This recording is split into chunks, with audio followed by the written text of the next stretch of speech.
Դուք դիտում եք հեռանկարը։ Հեռանկարի տաղավարում է պատմական գիտությունների թեկնածու դոցենտ Լիլիթ Մկրտչյանը, շնորհակալություն Լիլիթ։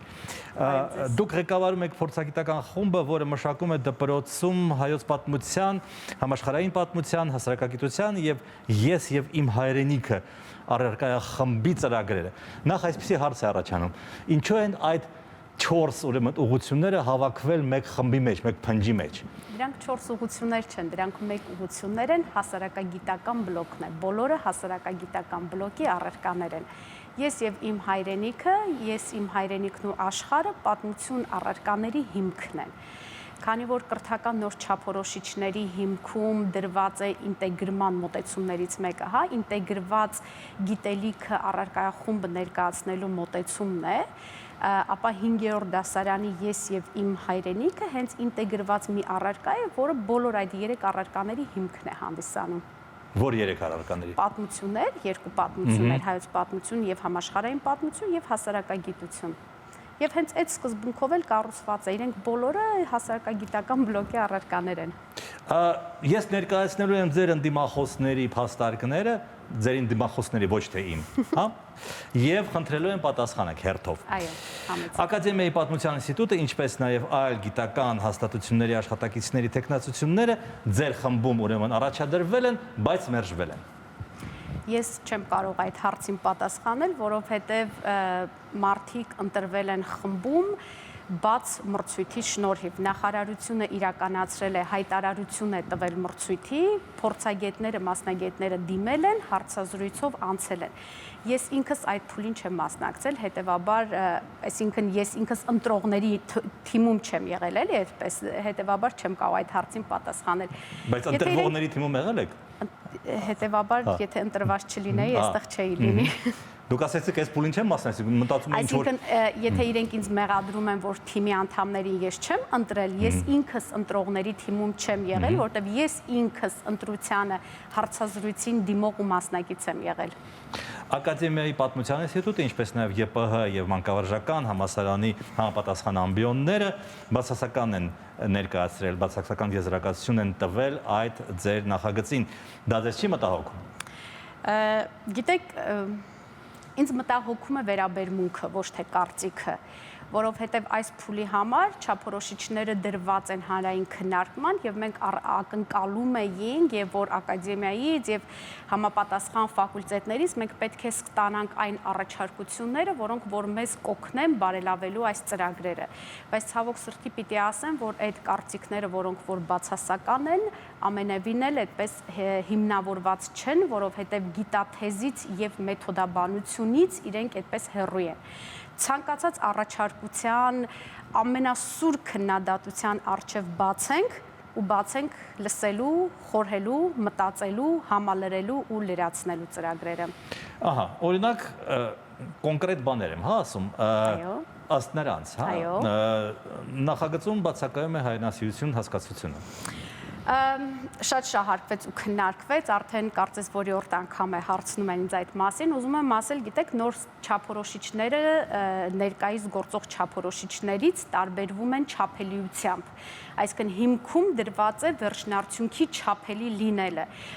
Հայրենասիրություն հասկացությունը որպես այդպեսին կարող է լինել, եթե դուք հիմա ինձ եւ իմ գործընկերները կասեն, թե ինչ է նկարագրությունը հայրենասիրության կտան ու կտան այն գործիքը, որով որ ես կչափեմ ու սանին կասեմ, որ դու մի քիչ ավելի շատ հայրենասեր ես, դու մի քիչ ավելի քիչ հայրենասեր ես, որպեսզի եւ ուսուցիչը եւ աշակերտը վաղը մյուս օրը այդ գործունեության ընթացքում կրթության դասավանդման ուսումնառության ընթացքում այդպես չլինի ուղղակի ցանկությունների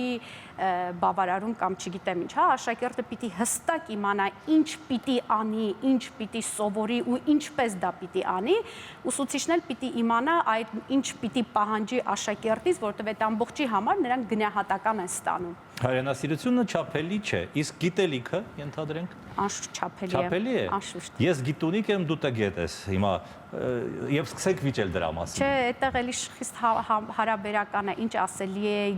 գիտունիկ եմ ու դու տգետ ես, այսինքն այստեղ էլ մի հատ եկեք հասկանանք ինչի մասին ենք խոսում, որ բնագավառի, որ չափի, եթե ես նախապես տվել եմ այս ստանդարտները, չափանիշները, որի համապատասխան ես որակել եմ, որ եթե դու այսինչ բաները չես անում, ուրեմն գիտունիկ չես, ուրեմն հետո ես ըստ դրանք հղում տալով կասեմ, որ այո, դու գիտունիկ չես։ Հայոց պատմության շարադրանքը սկսվում է մեր թվարկությունից առաջ 9-րդ դարից, ոչ թե 3-րդ հազարամյակից, ուսումնական ծրագրից, այդպիսով դուրս են մնում մեր պատմության 2 հազարամյակները։ Մեր պատմությունը, հայոց պատմության դասավանդումը սկսվում է 5-րդ դասարանից, որտեղ ներկայացված է հենց առաջի թեման իմ կամ հայի ծագումնաբանությունն է։ Այսինքն սկսում ենք հնագույն շրջանից, ծագումնաբանությունից եւ բերում ու հասցնում ենք մեր օրերը, միջին դպրոցում։ Հնագույն շրջանը ամենևին բաց մնացած չէ, բայց եթե մեր գործընկերները կգտնեն, որ ինչ որ մի թեմա, որը որ շատ կարևոր է, պիտի անպայման ուսումնասիրվի դպրոցում, մենք ամենևին դեմ չենք, որ իրենք այդ առաջարկությունը ներկայացնեն, մենք էլ նստենք, քննարկենք, միասին որոշում կայացնենք ու ներառենք։ Ուզում եմ ասել, որ միջին դպրոցի հայոց պատմության ծրագիրը ամենևին մեծ հաշվով չի տարբերվում այս պահին գործող եւ իրենց կողմից կազմված ծրագրից, այլ ուրիշ խնդիր է ավագ դպրոցի ծրագիրը եւ այստեղ ամենակարևոր սկզբունք ու խնդիրը այնտեղ է, որ մենք ասում ենք, ընդ որում դրանք հիմնված են այդ հետազոտությունների, ուսուցիչների, աշակերտների կարիքի վերլուծության հիման վրա, որը որ իրականացրել է նախարարության համապատասխան մարմինները,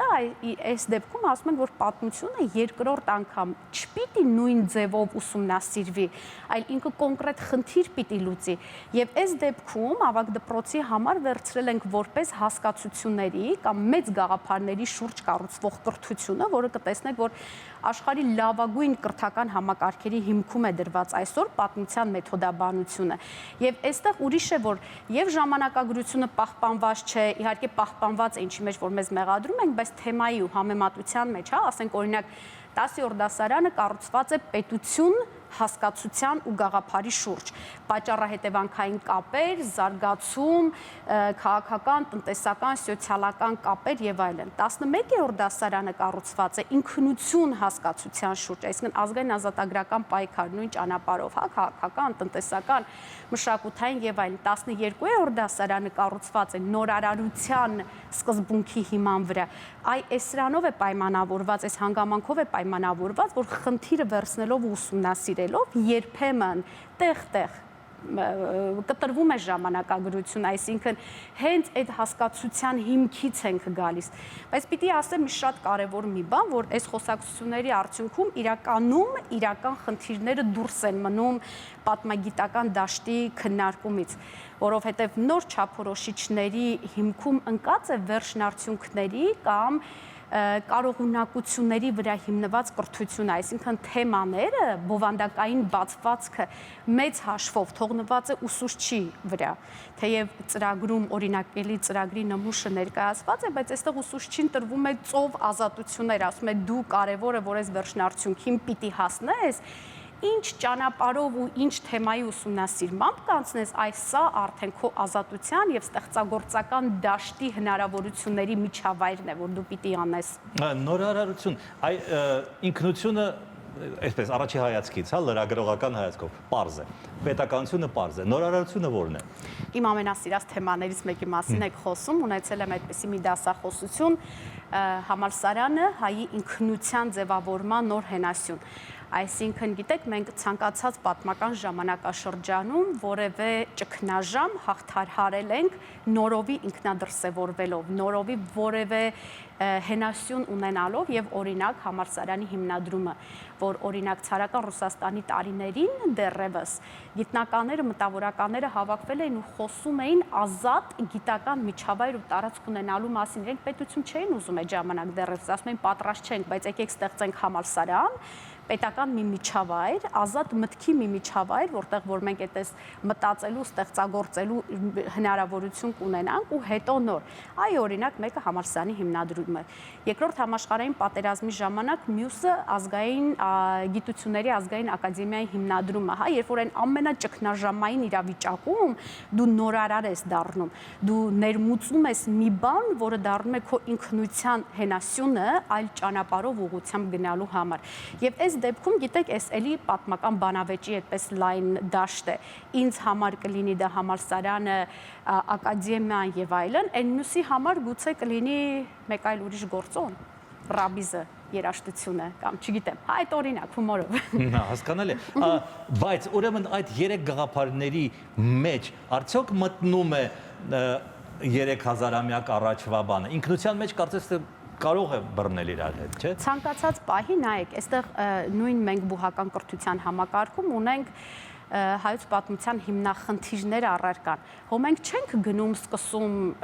բանը հնագույն ժամանակներից ու անընդհատ խոսում ինչ-որ բանի մասին, մենք կոնկրետ ինչ-որ հիմնախնդրի մասին ենք խոսում։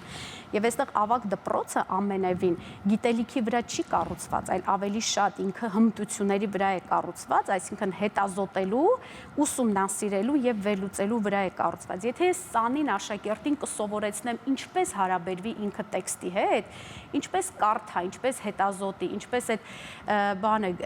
տեքստի հետ աշխատանքի հմտությունները, ինձանից դուրս ինքը տեքստերը ինքնուրույն կարդալու հնարավորություն կունենա։ Եթե ես սերը արտնացնեմ աշակերտի մոտ առարկայի, մեթոդաբանության, հիմքերի, սկզբունքների վերաբերյալ, ինքը ինքնուրույն այդ ամբողջը կանի։ Գիտեք, որ այդ ամեն ինչ ասում եք եւ ընդհանրապես այդ ռեֆորմի, այսպես ասած, ջատագովները, որ ասում են, ես մտածում եմ, որ պետք են լրիվ ուրիշ ուսուցիչներ եւ լրիվ ուրիշ դպրոց, այսինքն որը վաղը չի ստեղծվի։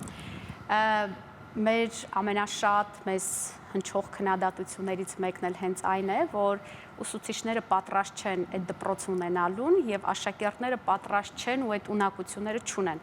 Պիտի ասեմ, այո, ինքը շատ բարդ է, իրատես պիտի լինենք, բայց այս պահին ձեզ գործող ուսուցիչ եմ այդ մասին ասում։ Ես ինքս 18 տարվա աշխատանքային փորձ ունեմ հանրակրթությունից մինչև մասնավոր դպրոց եւ բուհական համակարգ, ես ձեզ պիտի ասեմ, որ այն ուսուցիչը, ով որ ամեն օր ցանկանում է սովորել, իսկ այդպիսի ուսուցիչները հազարավոր են, որովհետև մեկ այլ ծրագրի շրջանակում ես ամեն օր առնչվում եմ նրանց հետ, ես ձեզ վստահեցնում եմ, որ ինչ որ մի փուլում մենք դրան կհասնենք։ Իսկ եթե նստենք ու մտածենք ու ասենք, որ դա հնարավոր չէ, ապա այո, հնարավոր չի լինելու երբևէ։ Եվ մի շատ կարևոր բան էլ պիտի ասեմ անպայման, որ նախարարությունը պլանավորում է այս չափորոշիչներին ու ծրագրերին զուգահեռ պիտի ստեղծվեն ուսումնամեթոդական նյութեր, ուսուցչի ձեռնարկներ, պիտի տեղի ունենան ուսուցիչների վերապատրաստումներ եւ այս ամբողջը շատ ավելի այդպես կհեշտացնի ուղղությունը դեպի մեր երազանքի ու ապագայի դպրոց ունենալու գաղափարին։ Անցնենք շարունակեմ, այսինքն քննադատությունը, հա, ձեր հասցեին հնչող։ Հայկական լեռնաշխարհ աշխարհագրական անվան փոխարեն Անատոլիա եւ Հարավային Կովկաս արհեստացին եզրույթներն են։ Ոչ, ցավոք սրտի հաստատում են, որ նման եզրույթներ զետեղված չեն չափորոշիչներում եւ ծրագրում։ Ընդհանրապես ես առաջարկում եմ, որ մարդիկ վերցնեն ու կարդան ծրագիրը եւ կտեսնեն, որ նման եզրույթներ ոչ միջին եւ ոչ ավագ դպրոցում կիրառված չեն։ Այստեղ մի ուրիշ մանիպուլյացիա է տեղի ունենում, քանի որ մեր գործընկերները ինձ մեղադրում են մեկ ծրագրի շրջանակներում լույս ընծայած մեկ հետազոտական աշխատանքի մասին, ուզում եմ ասեմ, այնտեղից են դա վերցնում ու տեղադրում այստեղ, իրար հետ չեն համապատասխանում դրանք։ Ահա Հայաստանի նախագծից ամբողջությամբ հանված է առաջին համաշխարհային պատերազմի ժամանակ ռուսական զորքերի կազմում արևմտյան հայերի կողմից արևմտյան Հայաստանի տարածքների ազատագրումը։ Ոչ, այդպիսի բան չկա։ Էլի առաջարկում եմ կարդան ծրագրերը, գուցե իրենց ցանկությամբ նույն վերնագրով չի այդպես ձևակերպում, այդպես չի դրված, ինչը որ իրենք ակնկալում են, հա։ Բայց նախ սկսենք նրանից, որ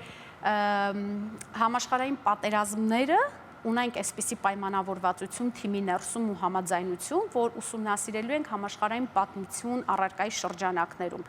որին շատ մեծ բաժնով առանցին անդրադառնալու ենք նաև հայկականությանը, հայ իրականությանը, կամավորական ջոկատներին եւ հայերի մասնակցությանը, ընդ որում դա վերաբերում է եւ առաջին եւ երկրորդ համաշխարհային պատերազմներին, որովհետեւ գիտեք, այստեղ շատ կարեւոր մի դիտարկում անեմ, հիմքը նման որոշման որտեղից է գալիս։ Մենք երբ որ անջատ ենք անցնում առանցին, հա, այդ ամբողջը առաջի համաշխարհային պատերազմի, ասենք, ամբողջ անցուդարձից կտրված միայն խոսում են կամավորական ջոկատների մասին, շատ դեպքերում երեխաների մոտ այն տպավորությունն է, որ սա ուրիշ առաջի համաշխարհային պատերազմ է, որ իրենք ուսումնասիրում են հայոց պատմություն առարկայի շրջանակներում, իսկ նա լրիվ ուրիշ համաշխարհային պատերազմ է ու իրենք իրար հետ կապ չունեն։ Բայց երբ որ այս ամբողջը մեկ համատեքստում ենք ուսումնասիրում, կարծում եմ, որ աշակերտի մոտ շատ ավելի հասկանալի ու ընկալելի է դառնալու ու ավելի լավ է պատկերացնելու այն աշխարհաքաղաքական իրողությունները, որ կատարվում էր աշխարհում եւ որի մասն ենք կազմում մենք այդ ժամանակ։ Անցնենք ավելի ամենահետաքրքիր մասերին։ Դուք եւ մի խումբ հայ մասնագետները, ուրեմն թուրք պատմաբանների հետ միասին 17 եւ 19 թվականներին արտասահմանյան դրամաշնորհով պատրաստել եք ձեռնարկներ Հայաստանի եւ Թուրքիայի դպրոցներում պատմություն դասավանդելու մասին։ Պատրաստել եք թե չէ պատրաստել։ Տեղեկատվությունը լրիվ այլ մոտեցմամբ է ներկայացված ու լրիվ խեղաթյուրված է։ Ես մասնակցել եմ մի ծրագրի, որին մասնակցել են նաև թուրք պատմաբաներ։ Եվ ծրագրի նպատակը եղել է պատմության դասագրքերի վերլուծությունը, ոչ թե որ հա թուրքերը իրենց, հայերը իրենց, ու գիտեք, այդտեղ ես պիտի ասեմ, որ ինքը առհասարակ քաղաքացիական հասարակության կողմից իրականացվող ծրագիր է, ինքը ամենևին կապ չունի այս մեր պետական առարկայական չափորոշիչների հետ, ամենևին չի ֆինանսավորվել թուրքական պետության կողմից, ամենևին։ Եվ ամենևին ինքը այդպես այն դրույթները, որ զետեղված են այնտեղ, ոչ մի կերպ չի կարող ասել, որ զետեղված են այստեղ, սրանք երկու տարբեր պատմություններ են։ Ընդ որում շատ ուզում եմ ասել, որ այդ ծրագրին մասնակցել են թուրքեր, թուրք գործընկերներ, ովքեր խոսում են հայոց ցեղասպանության մասին, ովքեր դատապարտում են, ովքեր Թուրքիայում դասավանդում են հայոց ցեղասպանության թեման, ովքեր որ հալածված են իրենց պետության ու իշխանությունների կողմից այսօր, ովքեր գալիս են Հայաստան, գնում են ցեղասպանության ինստիտուտ, խոնարհվում են ու ծաղիկ են դնում հուշահամալիրում։ Հայկական կողմից այդ ծրագրերին, բացի ձեզնից, ոչ մի պատմության մասնագետ չկար։ Պատմության մասնագետ կային, բայց պատմությունը միայն պատմաբանինը չի, պատմությունը հասարակագիտական բլոկի մասնագետներին է, պատմությունը բազմաշերտ է եւ պատմության հետ որպեսզի մենք առնչվենք, շատ կարեւոր է, որ պատմությունը ուսումնասիրվի նաեւ սոցիոլոգիայի, մշակույթի, լեզվաբանության եւ այլն տեսանկյունից եւ դրանով է պայմանավորված, այսինքն այդ բազմաշերտ ուսումնասիրման համարով դրա համար է պայմանավորված այդ բազմազան խումբը ու թիմը նաեւ։ Ընդ որում պիտի ասեմ, որ ես ամենևին ընտրության հետ կապ չեմ ունեցել, ես ինքս որպես փորձագետ անկախ հրավիրված եմ եղել մասնակցելու այդ ամբողջին։ Այդ ձեռնարկներում դուք դեմ եք արտահայտում 16 թվականի ապրիլյան պատերազմի դեպքերը 12-րդ դասարանի դասագրքում ընդգրկելուն։ Ոչ, այդ էլի կեղծ այդպես տեղեկատվություն է, կոնտեքստից վերցրած մի հատված է ներկայացված, ոչ թե դեմ ենք արտահայտվում, այլ խոսում են, թե որքանով է համապատասխան նորագույն շրջանի վերջի իրադարձությունները տեղափոխել պատմության դասագրքեր, այդպիսին էին մարտի 1-ին, այսինքն այն ինչը որ քաղաքական գործընթաց է կատարվող իրադարձությունն է, ընդամենը հարցադրում է արված, որքանով է համապատասխանում, ոչ թե որ դատապարտվում է, մեղադրվում է կամ հերքում է ու հաստատում է, ընդամենը հարցադրում է։ Դուք գտնում եք, որ նախորդ դասագրքերը կազմվել են ստալինյան ոգով եւ ոչ մի լավ բան չեն տվել պատանիներին, այնինչ մեր զինվորները, նաեւ ապրիլյան պատերազմի հերոսները դաստիարակվել են հենց այդ դասագրքերով։ Գիտեք, այստեղ լավի ու վատի կարծելու ու չկարծելու մասին չէ խոսքը։ Այդ պահին ինչը որ կատարվել է ու այդ գրքերը ինչը որ գրվել են, դրանք լավն էին ու լավագույնն էին ժամանակի համար, բայց ուրիշ է որ դրանք ժամանակավրեպ են։ Պատմությունը ինքը արտացոլանքն է կյանքի եւ կրթությունը ինքը առաջընթացն է դպրոցի կրթության, աշակերտի եւ այլն, հա, այսինքն ստեղծվել է մի բան, որը լավն է եղել ժամանակի համար, բայց չի նշանակում, որ լավն է լինելու ամբողջ կյանքի համար։ Սրա մասին է խոսքը ամենևին։ Ու մի շատ կարևոր մի բան, այս ամբողջ դիսկուրսի մեջ, մենք պիտի անպայման հիշենք, որ մենք գործ ունենք դպրոցի ու աշակերտի հետ, մենք խոսում ենք աշակերտի մասին, որը որ կարծես անդադար մոռացվում է բոլոր քննադատությունների ժամանակ, եւ այս ամբողջ առաջարկում եմ տեղափոխել պատմական դիսկուրս, գիտական դիսկուրս, առաջարկում եմ հրավիրել օրինակ, իմ հարգելի հարգարժան ընդդիմախոսներին առաջարկում եմ, որ օրինակ իրենք հրավիրեն վերլուծության հեղինակներին նստեն մի բանավեճի շուրջ, որտեղ սրանք մտածողության տարբեր Որվելուծության որտեղից որ վերցել են այդ քննադատությունները, էլի, որ անդրադառնում են վերլուծական աշխատանքին։ Հենց նրանք են մասնավորապես Գիտությունների ակադեմիայի Այո, հիմա հենց այդ եմ ասում, այսինքն ես առաջարկում եմ, որ ձեռնարկի հեղինակներին հրավիրեն, նստեն մեկ միջավայրում ու տեղի ունենա պատմական գիտական բանավեճ։ Այդ հայ-թուրքական Այո, ձեռնարկի։ հայ-թուրքական, այսինքն դա կոչվում է ոչ թե հայ-թուրքական, այլ ինքը կոչվում է պատմության դասավանդումը Թուրքիայում եւ Հայաստանում, վերլուծություն եւ առաջարկություններ, այսպես է կոչվում, այդ ձեռնարկի մասին է խոսքը,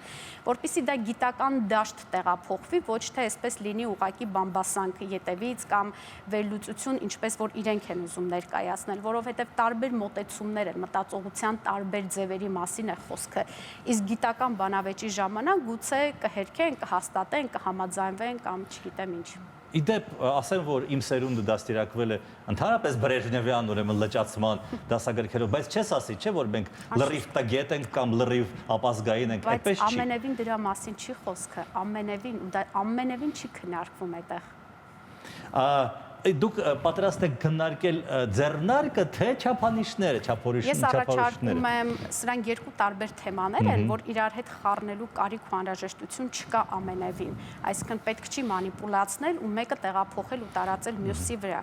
Չափորոշիչները արդեն դրված են բաց քննարկման եւ պիտի անկեղծ ձեզ ասեմ, որ մեր հայոց պատմության մեջ առաջի անգամ ներկայացված է մի գործընթաց է տեղի ունենում, որի ժամանակ բոլոր շահագրգիռ կողմերը իրենք պիտի որոշեն իրենց ապակայի կրթությունը ինչպիսին է լինելու։ Այսինքն սա կարծես թե այսպես մի հասարակական դաշինք պիտի լինի կառավարության ու հասարակության միջև, որ պիտի նստենք երկխոսության առջև ու պիտի որոշենք մեր ապագայի կրթությունը ինչպես պիտի լինի։ Այս գործընթացը հիմա գնում է,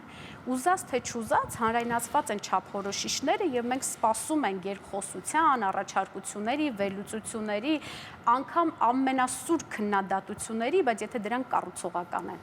Ընդհանուր առմամբ, ճիշտն ասած, այս գործընթացը որքան էլ տարօրինակ լինի, ինձ ոգևորում է։ Ինչու՞։ Որովհետև դա խոսում է այն մասին, որ մեր հասարակությունը անտարբեր չէ գրականության, հայոց եկեղեցու պատմության, չգիտեմ, այս բոլոր հոգևոր խնդիրների շուրջ մեր հասարակությունը շահագրգռված է, դա լավ է, չէ՞։ Անշուշտ, ինքը դրական գործընթաց է, իր բոլոր այս դրսևորումներով հանդերձ, ինքը դրական գործընթաց է հատկապես նրա համար, որ գոնե ուսուցիչները սկսում են լսել, կարդալ չափորոշիչը, ինչը չէր կատարվում նախկինում, որովհետև չափորոշիչը, այսինքն մեր ուսումնառությունը գոնե պատմություն առարկայի կամ հասարակագիտական բլոկի շրջանակներում մենք բավարարվում ենք դասագրքերով։ Հիմա գիտենք, որ կարևորը ոչ թե դասագիրքն է, այլ կարևորը չափորոշիչն է եւ վերջնարդյունքն է, եւ վերջնարդյունքին մենք ինչ ճանապարհով ու թեմաներով կհասնենք, այստեղ ուսուցչի ստեղծագործական հնարավորությունների, ունակությունների այդպես տիրույթ է բացվում։ Իսկ դասագիրքը պետք է դիտել ընդհանրապես բոլոր ռեսուրսներից մեկը։ Շնորհակալություն։ Շնորհակալ եմ։ Սիրելի բարեկամներ, ես հիշեցնեմ, որ հեռանկարի տաղավարում էր պատմական գիտությունների թեկնածու դոցենտ Լիլիթ Մկրտչյանը։